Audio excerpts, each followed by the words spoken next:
बिस्मिल्लाहिर्रहमानिर्रहीम। मैं हूं मोहम्मद आसिफ चौधरी और हमारी फाइनेंशियल मैनेजमेंट पे लेक्चर्स की सीरीज़ चल रही हैं जो अपलोड हो रही हैं इंस्टीट्यूट ऑफ टैक्स प्रोफेशनल्स के यूट्यूब चैनल पे। उसका आज 6th लेक्चर है, लेकिन चैप्टर नंबर 5 है।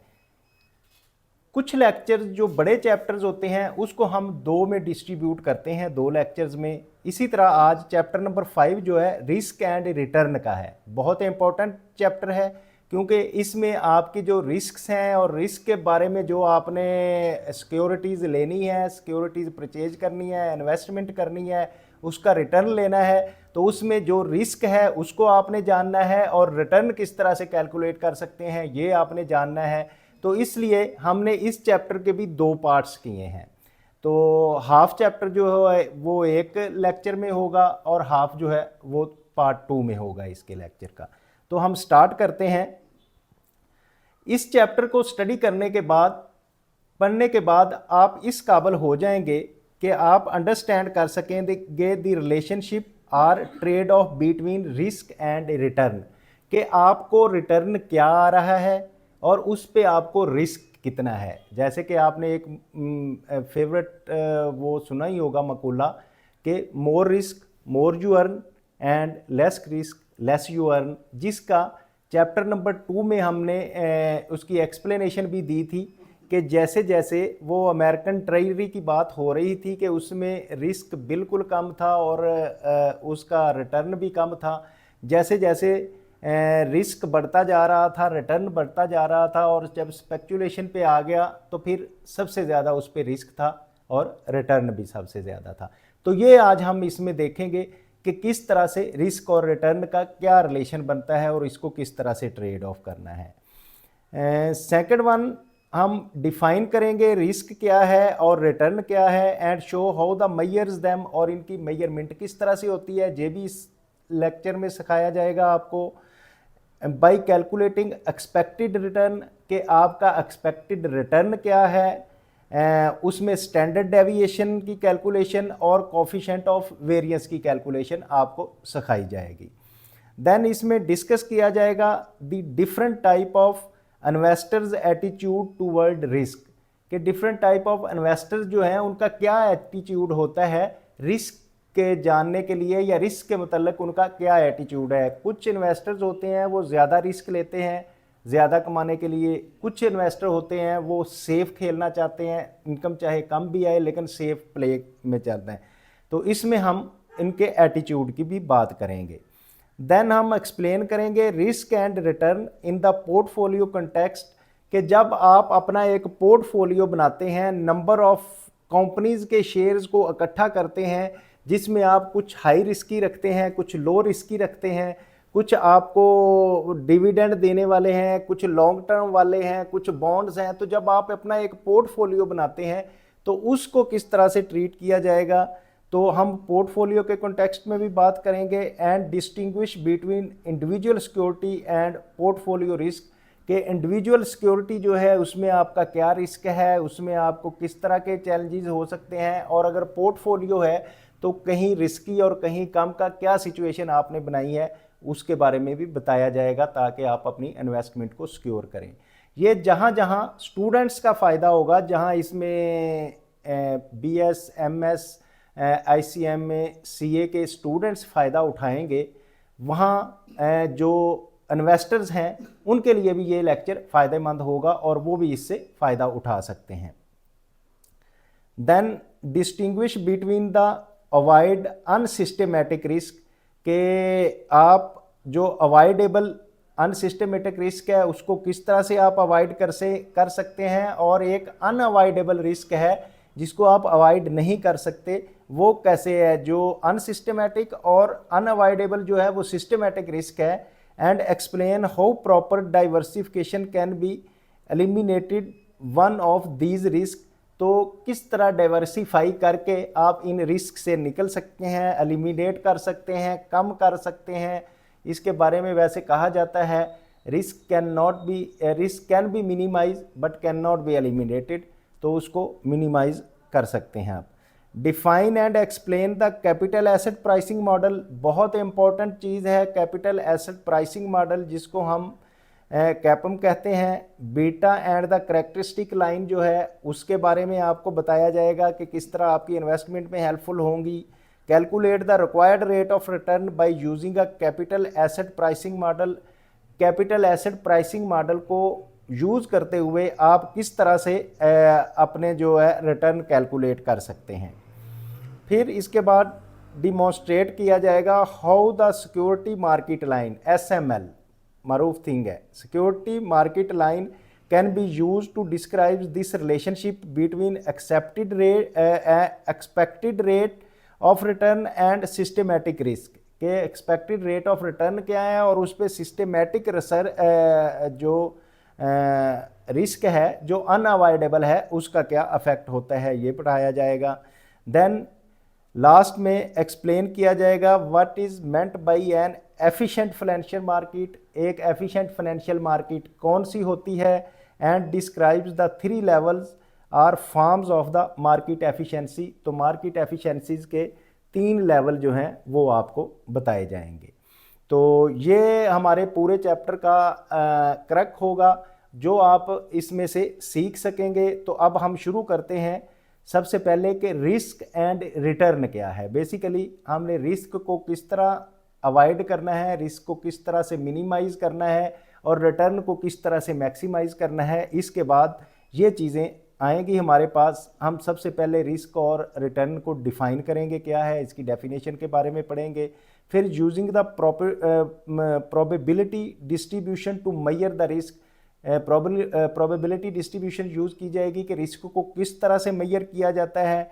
तो एटीट्यूड टुवर्ड रिस्क किस तरह से होता है ये चीज़ देखी जाएगी। Then risk and return in a portfolio context के रिस्क और रिटर्न का जब आप इंडिविजुअल सिक्योरिटी से पोर्टफोलियो में जाएंगे तो फिर किस तरह से इसको आप देखेंगे।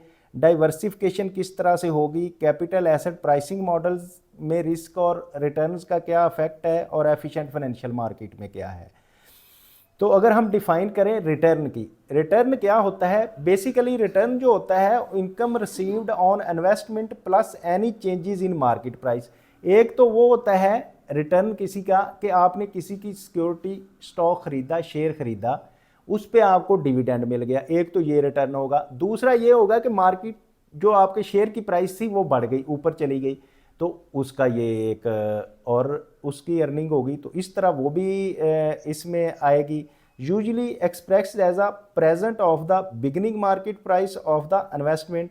तो इसको हम कहते हैं कि जो मार्केट की प्रेजेंट वैल्यू से कितना उसमें चेंज आया और कितना डिविडेंड लिया, ये आपका टोटल रिटर्न होता है। अगर हम इसका फार्मूला बताएं कि रिटर्न किस तरह से आप कैलकुलेट कर सकते हैं, तो डिविडेंड आएगा इन टाइम। प्रेजेंट वैल्यू क्या थी, प्रेजेंट वैल्यू ऑफ टाइम का क्या इंक्रीज आया, तो उस पे क्या अब वैल्यू उसकी बढ़ गई है, कितनी बढ़ गई है।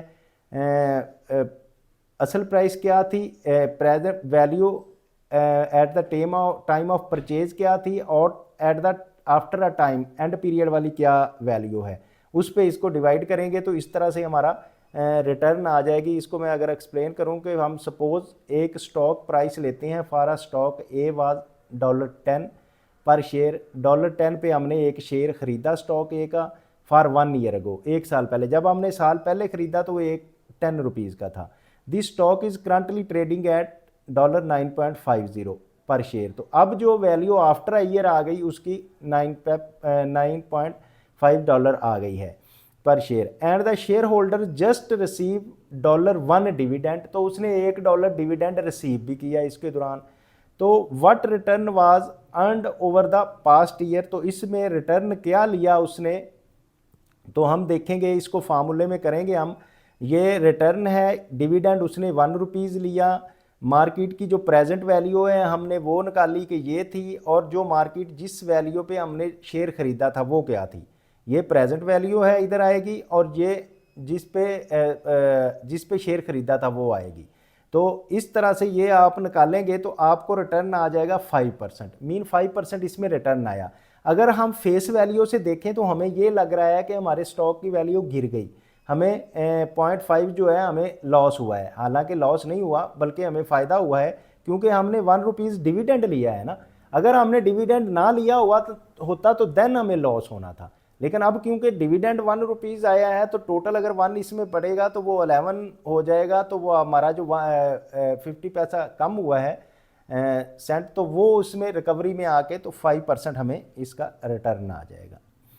अब रिस्क को अगर डिफाइन करूं मैं, क्या होता है, the variability of the return from those that are expected, कि आप एक एक्सपेक्ट कर रहे हैं कि इसकी वैल्यू, जैसे कि हमने पिछले को एक रिटर्न के लिए एग्जांपल यूज़ की, हमने वो लिया $10 का। अब $10 में लेके हम ये एक्सपेक्ट कर रहे थे, सपोज हम एक्सपेक्ट उसमें ये कर रहे थे हमें ₹1 जो है वो डिविडेंड मिलेगा और हमारी ₹11 उस पर वैल्यू होगी आफ्टर अ ईयर। लेकिन अब हमने क्या देखा कि इसमें ₹1 तो हमें डिविडेंड मिल गया, लेकिन जो $10 से हमारी वैल्यू आ गई 9.5 पे, इसका मतलब है हम एक्सपेक्ट कर रहे थे 11 पे और वो कम होके आ गई 5 पे। तो अब डाइवर्सिफाई हो गया, जो हमारी एक्सपेक्टेड वैल्यू थी एक्सपेक्टेड हमें नहीं मिली, तो इस चीज़ को कहते हैं रिस्क, कि रिस्क है कि आपको एक्सपेक्टेड वैल्यू ना मिले। तो वेरिएबिलिटी वेरी कर रहा है, the return from those that are expected, कि आप जो एक्सपेक्ट कर रहे थे उससे वेरी कर रहा है। What rate of return do you expect on this investment saving this year, कि आप एक्सपेक्ट क्या कर रहे थे, सपोज हम एक्सपेक्ट कर रहे थे कि 11 रुपीज़ होगा, लेकिन what rate will you actually earn, तो आपने असल अर्न क्या किया, तो हमने किया उस पर सपोज 10 रुपीज़ 10.5 हो गया ना, 1 डिविडेंड ले लिया और 9.5 उसकी वैल्यू है, 10.5 हो गया, तो 0.5 जो डॉलर है वो हमारा लेस हो गया, जो हमारे एक्सपेक्टेशन से कम हुआ, वो हमारा रिस्क है। Does it matter if it is a bank CD or share or stocks, कि जो भी चीज़ है उस पर हर चीज़ पे ये मैटर करता है। अब determining the expected return discrete क्या है जी, अगर हम एक्सपेक्टेड रिटर्न की बात करें तो वो हम आर रिटर्न की वैल्यू है इज इक्वल टू इसकी वाई, थोड़ा सा ये इक्वेशन इधर हो गई है, एन वैल्यूज nth तक थी आर आई, और ये हम इसको अगर मैं एक्सप्लेन करूं तो R is the expected return, ये हमारा एक्सपेक्टेड रिटर्न है for the asset, R I is the return for the ith possibility, कि आइथ पीरियड हम जितना भी करेंगे उस पीरियड के लिए इसकी पॉसिबिलिटी है, P is the probability for the return occurring, P जो है वो probability for the return, N is the total number of possibilities, total number of possibilities कितनी हम यूज़ करते हैं। अब ये अगर आप जेन में रखें तो हम इसको करना चाह रहे हैं, तो हम देखेंगे कि आर आई हमारी ये है, पी आई ये है, R I multiply by P I ये है 0.09, the expected return R for the stock B W is 0.9 और 9%। तो इसके फार्मूले में हमने जब इसको फिट किया तो ये हमारा एक्सपेक्टेड रिटर्न आ गया कि जो हमें मिलेगा। इसी तरह से डिटरमाइन के स्टैंडर्ड डेविएशन, स्टैंडर्ड डेविएशन जो है वो रिस्क मेजरमेंट के लिए हम यूज़ करते हैं। स्टैंडर्ड डेविएशन जो है basically square root of variance होता है। स्टैंडर्ड डेविएशन की अगर हम बात करें तो इसमें स्टैंडर्ड डेविएशन का ये सिग्मा है, इसका is a statistical measure of variability of the distribution around its mean, तो इसके मीन के अराउंड इसकी डिस्ट्रीब्यूशन चेक की जाती है। It is the square root of variance, जो मैंने पहले भी बताया कि स्क्वायर रूट है वेरिएंस का। Note this is for the discrete distribution, discrete distribution जो है रिस्क मेजरमेंट के लिए यूज़ होती है, तो इसके लिए हम ये स्टैंडर्ड डेविएशन का फार्मूला याद रखेंगे। उम्मीद है कि ये फार्मूला आपने देख लिया और इसको जेहन में रखेंगे।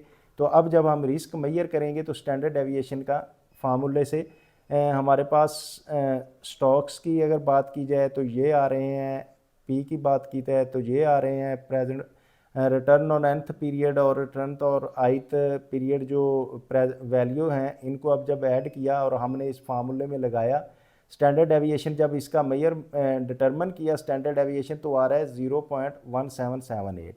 तो इससे क्या हमें पता चला कि स्टैंडर्ड डेविएशन जो हमारा मेजरमेंट हो रही है उसको जब हमने इसमें फिट करके फार्मूला निकाला तो हमारी वैल्यू आ गई 0.1315 और 13.15%। तो 30 इट्स मीन के हमारा जो है इसका स्टैंडर्ड डेविएशन वो 30.15% है। The ratio of standard deviation of the distribution to the means that distribution it is measured as a relatively risk. CV is equal to standard deviation divided by R, CV of B is equal to 0% divided by 3 करेंगे तो 1.46 आ जाएगा। तो अब 1.4 discrete versus continuous distribution की अगर हम बात करें तो डिस्क्रीट डिस्ट्रीब्यूशन जो है वो हम ग्राफिक रिप्रेजेंटेशन उसकी ये कर रहे हैं, और कॉन्टिन्यूस की ये है कि हम हर पॉइंट पे इसके लेके तो इसको ये बेल टाइप बन रहा है, बेल बन रही है। तो ये इसका अगर हम एक्स एक्सिस और वाई एक्सिस पे इसकी कैलकुलेशन करेंगे तो ये कंटिन्यूस जब आएगी, डिस्क्रीशन कंटिन्यूस डिस्ट्रीब्यूशन आएगी तो वो ये होगी, और डिस्क्रीट होगी तो ये डिस्ट्रीब्यूशन होगी। तो अब हम कंटिन्यूस डिस्ट्रीब्यूशन की प्रॉब्लम्स को अगर देखें तो सॉल्व करें किस तरह होगी। Assume that the following list represents the continuous distribution of population return for the particular announcement even though there are only 10 returns। ये हमारे पास 10 रिटर्न्स आ गए हैं। Calculate the expected return of the standard deviation for population. तो हम इसको अब calculate करते हैं। तो अगर आपके पास कैलकुलेटर होना चाहिए, फाइनेंशियल कैलकुलेटर को आप इस तरह से यूज़ करते हुए, ये सारा इसका मेथड दिया गया है। डाटा को एंटर करेंगे, first press second data, second clear work, 9.6 enter, 15.4 enter, and इसी तरह से एंटर करते जाएंगे। तो note we are inputting data only for the X variable and ignoring entries for the Y variable in this case. तो जब ये calculator में इस केस में करते हुए करेंगे, सिर्फ एक्स का डाटा हम एंटर करेंगे। तो हमने एक्स का डाटा इस तरह से पूरा कैलकुलेटर में कर देंगे। तो अब क्या है, एग्जामिन द रिजल्ट अगर हम प्रेस करेंगे तो फिर second state through the results expected return is 9%। तो हमारे पास क्या आ रहा है कि एक्सपेक्टेड रिटर्न 9% आ रहा है for 10 observation. Population standard deviation जो आ रहा है वो 13.32% आ रहा है। This can be much quicker than calculating by hands but slower than using the spreadsheet. अगर तो आप स्प्रेडशीट पे यूज़ करते हैं तो वो तो डाटा डाल के कंप्यूटर पे बहुत जल्दी आपका उसकी कैलकुलेशन निकल जाती है, फार्मूले उसमें फिक्स है। लेकिन बाई हैंड कैलकुलेशन करने से ये फाइनेंशियल कैलकुलेटर जो है ये ज़रा बेहतर इसमें कैलकुलेशन में हेल्पफुल होता है। तो वो आप कैलकुलेशन जिस तरह से भी करेंगे वो कर सकते हैं। तो अब हमारा नेक्स्ट टॉपिक जो है रिस्क एटीट्यूड आ गया। रिस्क एटीट्यूड की अगर हम बात कर लें तो certainly equivalent CE is the amount of cash someone would require with certainly at the point in time to make the individual indifference between the certain amount and the amount expected to be received with the risk at the same point in time।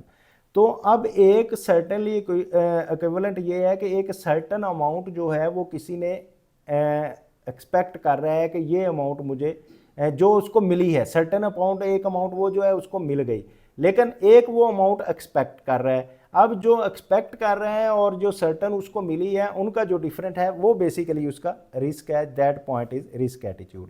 अब risk की कुछ risk के attitudes हैं, ये याद रखिएगा, इसके हमने क्वेश्चन आगे सॉल्व करेंगे। ये है कि अगर सर्टेनली इक्विवेलेंट जो है वो ग्रेटर हो देन एक्सपेक्टेड वैल्यू, जो आप एक्सपेक्ट कर रहे हैं उसका आपको जो वैल्यू सी मिली है जो सर्टन है वो ग्रेटर देन एक्सपेक्टेड वैल्यू है, देन रिस्क प्रेफरेंस। तो प्रेफरेंस देंगे इस रिस्क को जिसमें ग्रेटर आती है, उसको कहेंगे रिस्क प्रेफरेंस। देन अगर सर्टेनिटी इक्विवेलेंट जो है वो एक्सपेक्टेड वैल्यू के इक्वल है तो देन जो है वो रिस्क इनडिफरेंस होगा, रिस्क इनडिफरेंस उसका आएगा। लेकिन अगर सर्टेनिटी इक्विवेलेंट जो है वो लेस होगा एक्सपेक्टेड वैल्यू से तो फिर इसको कहेंगे रिस्क अवर्स होना पड़ेगा, कि वो आपको रिस्क अवर्स है। Most individuals are risk averse. तो बहुत सारे जो इंडिविजुअल हैं वो रिस्क अवर्स होते हैं कि वो सर्टन वैल्यू जो है एक्सेप्टेड वैल्यू से कम होती है। अब अगर हम एग्जांपल इसकी लें, रिस्क एटीट्यूड की अगर एग्जांपल लें, you have to choose between 1 a guaranteed dollar reward of 2 a coin flip gamble, कि आप अगर एक चॉइस हो आपके बिटवीन 1 एक गारंटी या डॉलर रिवार्ड, या तो आपको गारंटी दे दी जाए कि इतने डॉलर आपको मिल जाएंगे, दूसरी दे है आपको कॉइन फ्लिप गैम्बल मिलेगा जिसका $1 लाख आपको मिलेगा, लेकिन उसमें 50% चांस हैं आपके or zero, 50% chance the expected value of the gamble is 50,000। तो अब इसकी एक्सपेक्टेड वैल्यू ज़ाहिर है वो फिर चांस है ना 50%, जहाँ तो ये मिलेगा या नहीं मिलेगा। अगर मिलेगा तो वो 50,000 चांस इसके बन गया 50%। तो Mary requires to guarantee $25,000 or more to call off the gamble. तो क्या होगा कि realizing is just as happy to take $50,000 or take the risky gamble, लेकिन वो दूसरा जो है वो $50 लेगा और रिस्की करेगा। थर्ड वन जो है at least $52 to call off the gamble, के वो कॉल ऑफ गैम्बल के लिए इतने करेगा। तो अब ये है कि वो रिस्क अवर्स होगा, एक रिस्क प्रेफरेंस होगा, एक रिस्क इनडिफरेंस होगा, एक रिस्क अवर्स होगा। तो what is the risk attitude tendency of each, हम अगर मैरी की बात करें तो वो रिस्क अवर्स है, because her certainty equivalent is less than the expected value of gamble, को उसको जो सर्टेनिटी इक्विवेलेंट है वो लेस देन है गैम्बल वैल्यू से। और अगर रियलाइज एग्जिबिट रिस्क की सेकंड वन की बात करें तो risk in difference, because her certainty equivalent equal to the expected value है, तो वो ज़ाहिर है इनडिफरेंस होगा क्योंकि उसकी इक्वल है। और थर्ड वन जो है उसकी ग्रेटर है, तो वो रिस्क प्रेफरेंस होगा, because her certainty equivalent is greater than expected value of Gamble से ग्रेटर है, तो वो फिर $52 को एक्सपेक्ट करेगा। तो ये था हमारा तकरीबन आलमोस्ट हाफ चैप्टर हो गया है। तो हम पोर्टफोलियो पे अपने नेक्स्ट चैप्टर में इंशाल्लाह बात करेंगे। तो अगर आपको इसमें किसी चीज़ की नहीं समझ आई या आप समझ रहे हैं कि कुछ एक्सप्लेनेशन की ज़रूरत है, तो आप कमेंट बॉक्स में कमेंट करें, मैं उसको आपको एक्सप्लेन कर दूंगा, नंबर एक चीज़। और सेकंड वन ये है कि आप अगर चाहते हैं कि दूसरे लोग भी फाइनेंशियल मैनेजमेंट सीखें तो आप इसको लाइक करें, शेयर करें, सब्सक्राइब करें। और अगर कोई प्रॉब्लम है तो कमेंट बॉक्स में कमेंट करें। Thank you very much.